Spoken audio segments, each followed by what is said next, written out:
Hey guys, this is Mel, and I'm back to talk about Shadowhunters, 2 episodes. 313, titled Beati Bellicosi, which premiered March 11, 2019, as well as 314, titled A Kiss from a Rose, which premiered March 18, 2019, both on Freeform. I'm recording on March 19th since I just finished watching 314 on Netflix.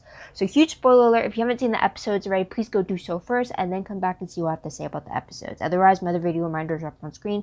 Take a moment to remind yourselves of those. Also, again, I've only read up to City of Glass, but that was like 10 years ago. So there might be some things that I might mention in this video from it, but that's pretty much all I know. So there's that. So I'm going to try to do this in 25 minutes. So let's start the clock and let's begin with what happened in these 2 episodes. It's going to be a little bit different setup wise, but I'm still going to cover the same points. But huge episode reminder, I'm going to say for 313, it will be the title itself, Beati Bellicosi. It's something that Jordan says when someone dies, kind of like a send-off. I don't know if that's specifically for werewolves itself. It looks like it, but we do see that mentioned. Not only, well, introduced in 313, but we also see it again in 314.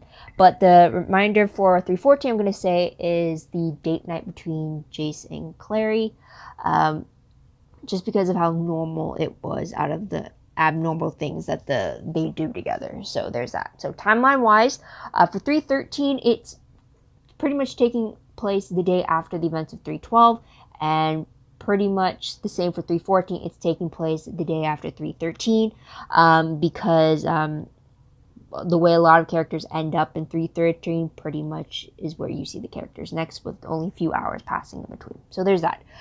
Most shocking moment of the episode for 313, I will say that it has to be Heidi managing to manipulate the vampires and the werewolves to fight each other and keep the blame off herself. So there's that. For 314, I didn't really think about this, but I guess the shocking moment would have to be Jonathan managed to escape because Clary had froze up. So she really had a moment to really like subdue him, and she just froze up for some reason, which I guess will be an issue later on. But anyways, moving on to the first scenes for the episode. For 313, the first scene was Jordan and the Praetor hunting down Heidi in the sewers, from the looks of it. And for 314, the first scene was Jonathan having a Sealy pretend that she's Clary and kind of doing this whole "you've returned to me" skit type of thing, which is a little creepy. So there is that. For storyline breakdowns, I picked up on 2 for both episodes, but there was more going on. I have that further down in the video since they are continuing story arcs. But for the storyline specific for these episodes, for 313, we have, number 1, answers about the resurrection room between Clary and Jonathan, and then we also have the hunt for Heidi. So there's that. With the answers about the resurrection rune, I guess you could say Claire and Jace researched the rune to find out it's connected to the legend of Michael and Lucifer, and how they also had the rune itself. It's kind of paralleling the fact that Clary's supposed to be Michael and then Jonathan's supposed to be Lucifer. Also, Clary deals with Jonathan harming himself to get her attention. So with that. With Heidi's hunt, or the hunt for Heidi, we get the Praetor wolves hunting for Heidi. She eventually pits the werewolves against the vampires against the werewolves, which ends in a slaughter at the Jade Wolf, which has Jordan severely injured, Maya trapped with him, and a lot of her pack pretty much slaughtered. So there's that. So with 314, though, the 2 storylines is date night with Jason Clary. He takes her ice skating before they get intercepted by Jonathan, who takes Jace's place, and he tries to lead Clary back to the apartment so that he can take her away. Eventually, Clary is aware that he is who he is, and she notifies Izzy, who ends up bringing backup and rescuing Jace to take him down, which doesn't go as planned. And the second story has to deal with the aftermath of what happened at the Jade Wolf in the previous episode. So we have Jordan and Maya stuck in that fridge in the Jade Wolf while Jordan is suffering from silver poisoning. And since the vampires have barricaded themselves and the restaurant is closed on Mondays, they pretty much have to sit and wait and hope that he doesn't die before someone finds him. Luckily, Simon is trying to look for Jordan because the last he heard, he was trying to go for Heidi, and not a word since. So he recruits Luke to help find him. They end up finding him at the Jade Wolf. And so once they find Jordan, they take him to the Praetor because they're the only place that could fight against silver poisoning. Luke stays behind, but he gets arrested because his police escort find him with a bunch of dead wolves around him in the Jade Wolf. So they think he killed him. though they'd be pretty stupid not to, because if they find out their time of death, they'd find that Luke was in their sights the whole time, so hello. But I don't know how he's going to get out of that one. So there's that. Now with the other two storylines that I didn't mention just now, it's because it's continuing storyline of A, either search for the Morningstar Sword, or B, the investigation into the guard's mistreatment of downworlders. So with the Morningstar Sword, in 313, we find out, or we pretty much are focused with Luke and Maris decoding a warlock's safe. The warlock is Elliot, who left instructions to do so with Jocelyn, who left them to Luke. So inside the safe, there is supposed to be a list of all the Shadowhunter, or all the relics inside the Shadow World, and their whereabouts, who they're sold to, and whatnot. So Luke hopes that this list will help them find where the Morningstar Sword is. So by the end of the episode, they manage to get their hands on what's inside the safe. Now with 314, with this information, Luke gives it to Alec, and he, with Magnus's help, try to find its locations, which leads them to Belgium, being buried with its last owner. But apparently the sword was swapped out 20 years ago, even though the sheath it was in is the authentic one. So there is that storyline there. So now they're left wondering, well, where is the real sword if it was stolen 20 years ago? Now with the investigation of the guard in 313, Izzy gets intel on a possible inside source in Thomas Greenlaw. So Alec tags along with her to try to meet him, only to find him on the verge of death after someone within the guard having put a hit on him. His dying words were inside, and he also brings mention to heavenly fire.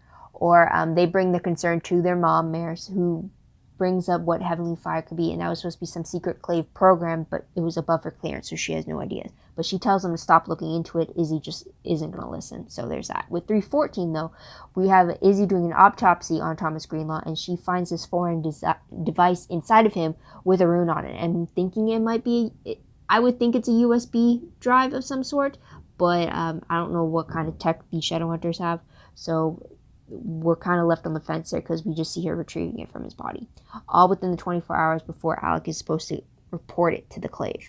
So there's that. Okay, with that being the end of the storylines, let's go into the last scenes of the episode. For 313, we see Maya and Jordan are trapped in the cooler as vampires try to break the door down to them, which gets rectified in 314. But we also see Jordan being injured as well, so that's a giveaway too. With the last scene for 315 or 314 is Jonathan believing he has made a breakthrough with Clary now that he's back in the apartment, due to her freezing up on him when she had a chance to detain him. So there's that. So moving on to tidbits very quickly. For 313, we have Simon and Izzy reuniting with Clary after she returns. We have Izzy confiding her venom addiction's return to Magnus, who tells Alec, who then tries to be there for her and give her the support she needs. We also have Simon telling Jordan about his removal ritual of the Mark of Cain, which leads to Jordan removing himself as Simon's Praetor protector, since he doesn't need it anymore. The whole reason he had him there was because of the mark. We also see Simon and Maya breaking up mutually, believing that they both drifted apart from each other, so there's that. Also, the shop that Luke meets Maris in, where the safe is situated, it's called Ouroboros, and the reason why I'm bringing this up is because Supernatural episode 1414, which pretty much aired days ago from when this episode was released, was called Ouroboros. And then I also freaked out on the latest Legacies video 114, because Ouroboros was also featured on the originals originally for me in season 4 2 years ago. So it was just episode 1414 of Supernatural where I figured out what Ouroboros meant, which was the snake eating its tail thing, and then to have the shop being called that was just like a very intertwining thing. So just a tidbit there. But moving on to 314 tidbits, we have Magnus going to Lorenzo Ray to restore his magic. However, he starts to bleed from it towards the end of the episode, as if like maybe too much of it was used. And the cost of him getting that magic transfusion is his apartment. Because of this, Alec kind of threatens Lorenzo about this, as well as for his treatment of Magnus, since as the High Warlock, he was supposed to protect his charges like Magnus, which he kind of exploited him instead. So Alec kind of is determined to like take him down when he slips up. So there's that promise there. Moving on to characters, there's quite a few for both episodes. From 313, we have Maris Lakewood.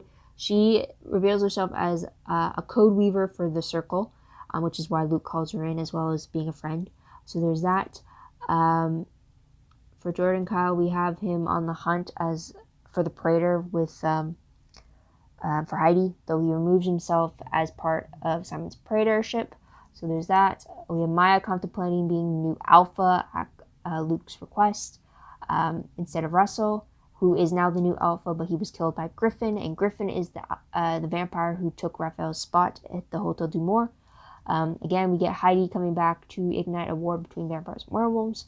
Also, we get a new character who had a brief stint, that is Thomas Greenlaw. He was a guard that knew about the guard mistreatment on the Downworlders, but he died before he could fully reveal what was happening. So there's that. With 314, we have Jonathan revealing that he was brought back stronger than before because of Lilith's resurrection ritual for him. With Jordan, we find out that he knows that Heidi set him up, which I'm thankful he finally knows. Plus, he also reveals that his happiest memory is the day that he met Maya just before he was going to surf. And for Maya, her happy memory is when she called Jordan for help, and he came to her in a time of her need when she was stranded on the highway after a fight with her parents. So that's something there. And then also with Luke, we find out that he has a police escort due to their suspicion of him being involved in the death of Ollie's mom. So we kind of see him being followed around everywhere, though I don't know where they were in the previous episode when he was doing his little retrieving mission with Maris. So there's that. Let's move on to runes, though. For 313, we do get the resurrection or connection rune more researched, finding out that it's connected to Michael and Lucifer.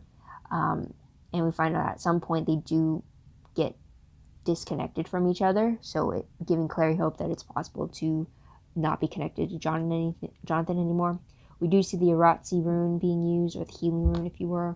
We also see it used in 314 as well, or it's referenced to Clary in regards to that carved message Jonathan left her, and I'm not sure if Izzy uses it on Jace to wake him up or not, but I'm assuming that might be the best choice. Another rune was the anti-tracking rune. It was being mentioned as something that Clary was using. Give me one moment. Sorry. So anti-tracking rune, she activates or deactivates and activates again. Other way around, I don't know. And then also there's the Somnus rune. It was meant to be used to sedate Jonathan so that he could be brought into custody, but Clary never uses it. So there's that. Then moving on to top favorite moments. For 313, I will say all the relationships that got featured in the episode were my favorite from what I can remember. We got Jace and Clary. They definitely had their scene building up until the point that they fell into bed together. We have Alec and Izzy bonding and trying to give support to each other. Luke and Maris, we definitely see their tensions building to the point that they end up kissing in the bookshop. So there's that. And then we also see Simon and Izzy connecting even further about what sacrifice she made in regards to going back on her addiction just so that Simon could live and all that. So there's that. Another favorite I had was the whole Michael and Lucifer mythology coming into play. It's really interesting to see the Shadowhunters twist onto it, since I'm so used to the renditions from Supernatural about the mythology. So it's very interesting to see a different version of it happening. So that was a favorite there. Another favorite was Luke's belief in Maya to be the next Alpha. His speech about how she would be the next one, how she would be perfect for the role, how she would be solely focused on what's best for pack mates, which is something he was never able to do. I really liked how he showed his faith in her, so that was pretty good there. Also, I really like the fact that they still stuck with the continuity of Izzy's Yin Fen addiction and how it resurfaced since Simon had bit her and injected his venom in her. I really like that what happened to her in season 1 didn't get brushed under the rug. I like that a callback was made to it, how like you kind of see her relapsing in a sense. So it was really great to see that happening, despite the fact that it's a new struggle for Izzy to deal with. So there's that. Although there's no reference of it in 314. So I'm wondering, I hope it's still a lingering thing that happens, since that is what recovery is about. So moving on to 314 favorites, I did like the fact that we got a bit of Jason Clary spending the day together, ice skating, having little fun moments. It did suck that Jonathan interrupted them, but I do like what they had planned. But because Jonathan interrupted one, it's another favorite to have Clary figure out that Jonathan was pretending to be Jace and just how she was able to do it. First off, it was that kiss that they shared with each other. I remember that in book 3, City of Glass, where I remember reading how she ended up kissing Sebastian, but then it just felt, it wasn't that she kissed him thinking it was Jace, but I remember the description of how when she kissed Sebastian, not knowing that it's her brother, how wrong and how very different it felt compared to when she kissed Jace, who she thought was her brother, and how that just felt more right instead of vice versa. So I remember that coming into my head when Jace ended up kissing, or when Jonathan ended up kissing Clary, and then you could just feel like this does not feel right, or it does not feel the same. And then how she tested it by pricking herself and then watching Jace to see if he reacted the exact same way, which he did, proving that he was Jonathan. So I really liked how Clary was able to figure it out very quickly, despite the fact that she ended up kissing her brother in order for that to spark a doubt in her. So there's that. But another favorite of mine also is the Jordan and Maya scenes, just them both trying to keep each other calm, trying to be there for each other, and then reminiscing over what their happiest memory was, and ended up being something that included each other. So I really like that there. It definitely has me hoping that things could be reconciled between the two of them, but I guess we'll have to wait and see first off if Jordan makes a full recovery or not. So there's that. Moving on to top peeved moments.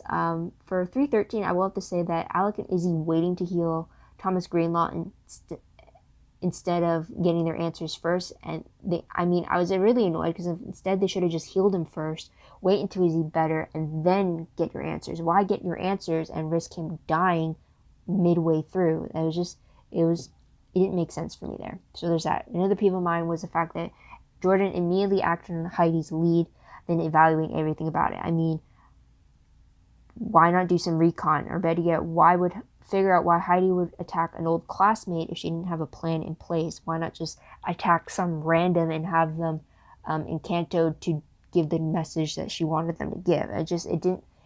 It was more of a shoot first, ask questions later type of thing, instead of trying to figure out, well, what the hell is she trying to plan?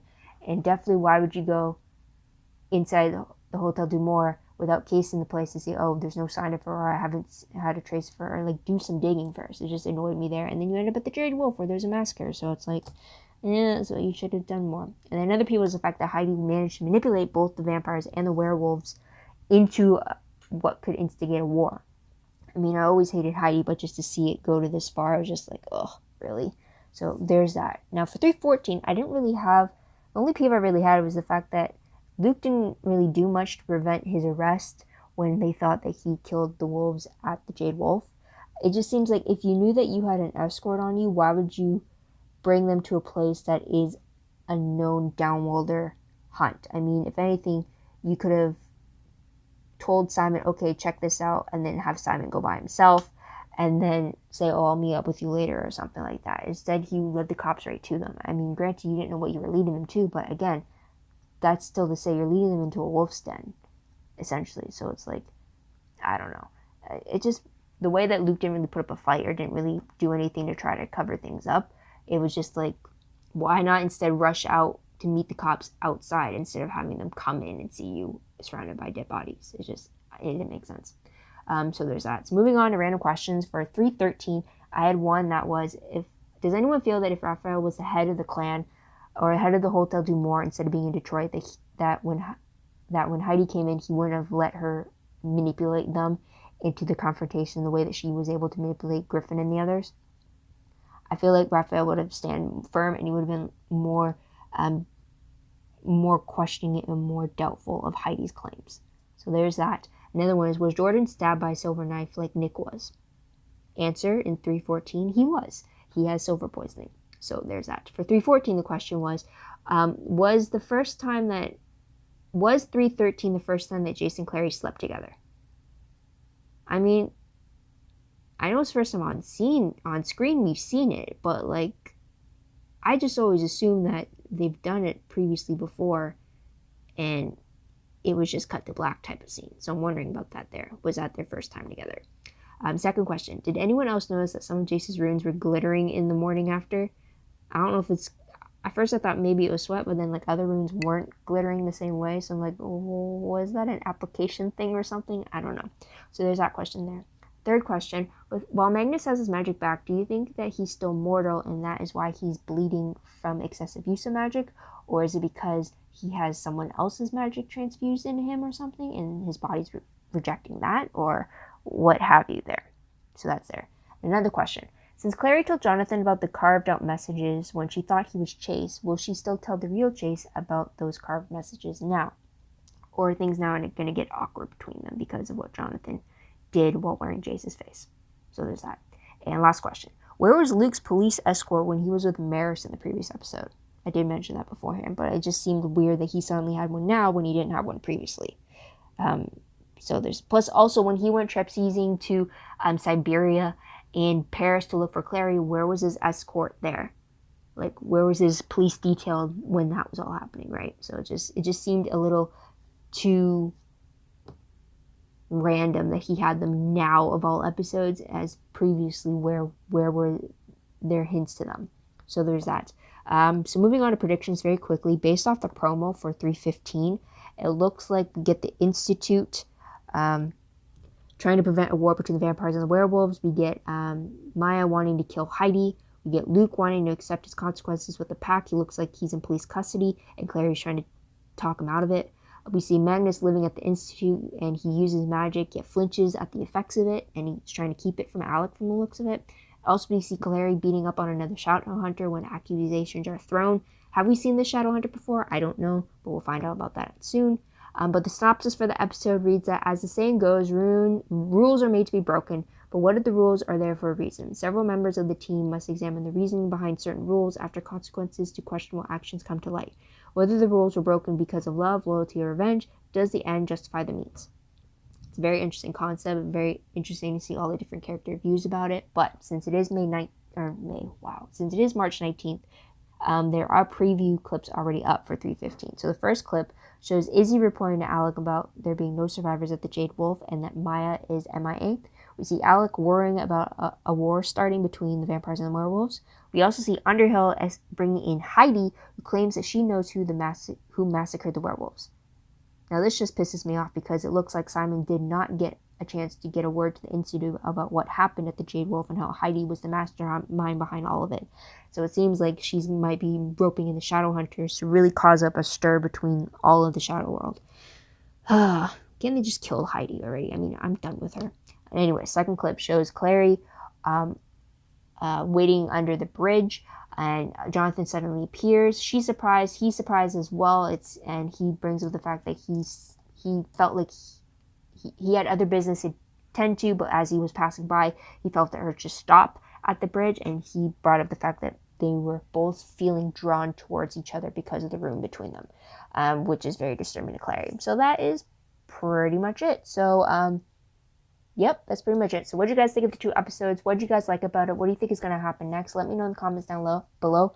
Love to hear your own thoughts, theories, and predictions about all that. Also, don't forget to like this video, subscribe to my channel, and check out my other videos if you haven't done so already. If you want, check out my Tumblr page. The link for that is down below. I read blog promos, web quotes, GIFs, synopses, news, all that good stuff, all found in one place. Go check it out. I am behind. I will catch up hopefully soon, but just be on the lookout for that. WordPress account, link for that is down below. Everything I post online is connected to WordPress. A little more organized, a little more detailed, but again, it's still a work in progress. So again, be patient with me. But otherwise, guys, that's pretty much it. Also in the comments, let me know if you prefer the 2-episode format or if you want them all to have their own solo episode video or whatever. I think I may be catering towards 2 just because I can bring in a lot of parallels.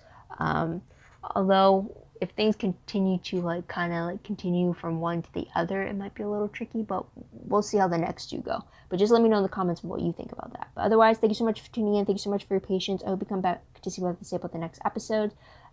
Otherwise, check out my other videos until then. But until then, guys, this is Mel. Wish you a great day, great week wherever you are. I still have just over a minute left on the clock, and I'm going to have dinner. Bye for now, guys.